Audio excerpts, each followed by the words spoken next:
Time Knife, written by Bruce Livingstone.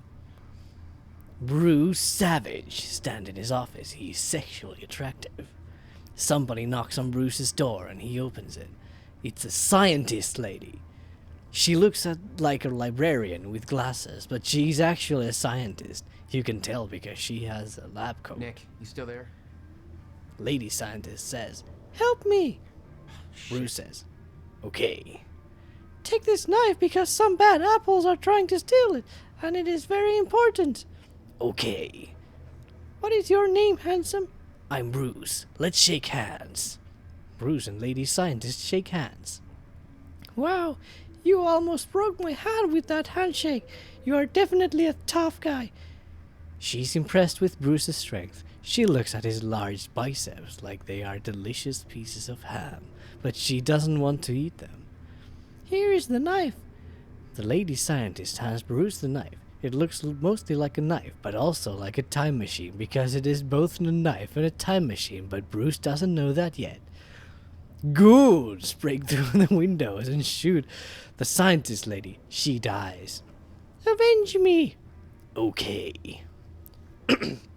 Bruce kills the goons with his legs by doing lots of kicking at them. They are dead real quick. I have to kill fast, but bullets too slow. Looks like I got a leg up on you guys. The audience probably laughs here, so Bruce waits to deliver his next line for around 5 seconds so that everybody has calmed down. What's so special about this knife? Bruce stabs the knife into his chair. The chair disappears. The chair disappeared. He looks at a picture on his wall, which is a big photograph from 1932 with lots of people from 1932 in it. Bruce's chair is in the picture. "Interesting. My chair traveled back in time to 1932 when I stabbed it. When I stabbed things, they traveled through time. That explains why this knife looks like a knife, but also like a time machine, because it is both." Bruce's real goofy friend from across the hall runs into the room. He trips on something on the floor. His name is Slabo. Slabo. He isn't as fat as his name sounds. "Oh yeah." That is Lobo's catchphrase, and he says it in a real funny way. "Bruce, you saved my life." The scientist lady was only faking being dead. "Are you married?" "Only to my job." "I find that attractive, but also respectable." She kisses Bruce's cheek. "What about my cheek? Oh man." That is Lobo's other catchphrase, which he says in a different but equally funny way. This is a lot of text, but we're gonna go through it. Where were we? Bruce waits a few seconds for the audience to stop laughing before speaking. "Wait, those lips were man lips, not woman lips." Bruce pulls off the scientist lady's wig. She's actually Bruce's boss, Paul Marine. Paul Marine is a douche. "My boss? But why?" "I wanted you to kill those guys because they wanted me dead. I know you were the real tough, so you could kill them easily, but I don't respect you as an employee, so I always make you do the shitty jobs, even though you've been working at my company more than most of the other guys and are real smart. Also, I don't like you because my girlfriend finds you sexually attractive." Now I understand. "Give me my time knife back." Paul Marine snaps his fingers and 73 goons surround Bruce. "You can't kill 73 goons, so just give up." "I don't have time for this." Bruce stabs himself with the time knife and disappears.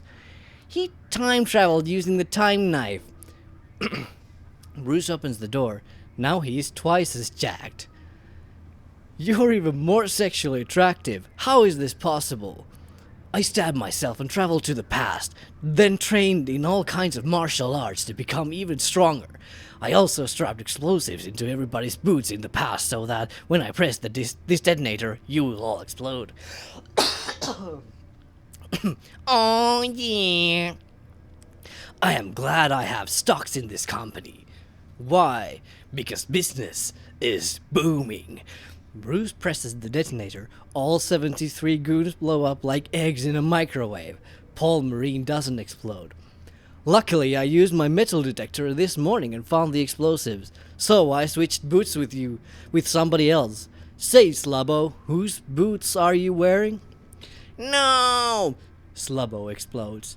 Rip. My best friend, you'll pay for this. You don't want to stab me with that time knife. Why not? Because I am actually you from the future. That doesn't make sense. Yes, it does. Remember that the time knife is also a time machine. I am you from the future, but I stabbed myself with the time knife in order to come back here and do all of this. But we don't look the same. That is a good point, and I am glad you brought it up.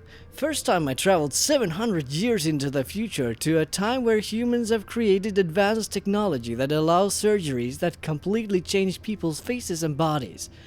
I had this surgery performed so that you wouldn't be able to recognize me, but I am actually you in disguise. I can prove it because I know many things about you. Like what? You have a birthmark on your left ankle. I do have a birthmark on my left ankle. I am starting to believe you now. You should, because even though I have a new body, I kept that birthmark on my ankle so that when I met you I could prove that I was actually you from the future. I will show you. Oh shit, this is getting intense. Paul lifts up the left leg of his pants, but there is no birthmark. Instead, there is an ankle holster for a gun. Paul pulls out the gun and aims it at Bruce. I was lying this whole time. I'm not actually you. I was just saying all of that so I could get my gun. Son of a bitch. Also, in the future, I melted the time knife and turned it into bullets. Those bullets are now in this gun, which means that I can shoot you, but also send you through time all at once. Finally, you will be out of my way so that I can marry my girlfriend Sophie later today before you are able to tell her that I'm a real shitty guy. I didn't know you were getting married today. I know. My girlfriend Sophie made an invitation for you because she admires you and thinks you are unattractive, but I destroyed the invitation and then lied to her and said I gave it to you at work. But now I'm here to give you a different invitation to your funeral. Paul Marine shoots at Bruce. Slubbo jumps in front of Bruce. No! Slubbo wasn't actually dead. He jumps in front of the bullets and is shot several times. Now he's actually dying. Avenge me! Okay. Bruce goes to attack Paul Marine, but now Paul Marine has disappeared. He's gone. Slubbo is dying on the ground, covered in blood. His body is red like a hot dog covered in lots of ketchup. You must stop the wedding. You are totally a better guy and clearly more attractive than Paul. You should be dating his girlfriend Sophie. Slubbo dies. Bruce sits there next to Slubbo for a while because many people will be crying at this point. He eventually gets up. Looks like I'm going to a wedding after all. He holds out the time knife. Somebody's gonna cut the cake. Cut the cake means he's going to kill Paul. The audience will understand because of the way the actor says it. It's a real intense moment. Bruce puts on his shades. End of Act 1. Nice. Yeah, rip Slubbo. Damn, that was real intense. Wow, back to the back to the real story at hand, I guess. Yeah. So where were we? Right. Yeah. Why is the fake story better? Yeah, you can. Hope we can find more from Bruce Livingstone. That was. Goddamn.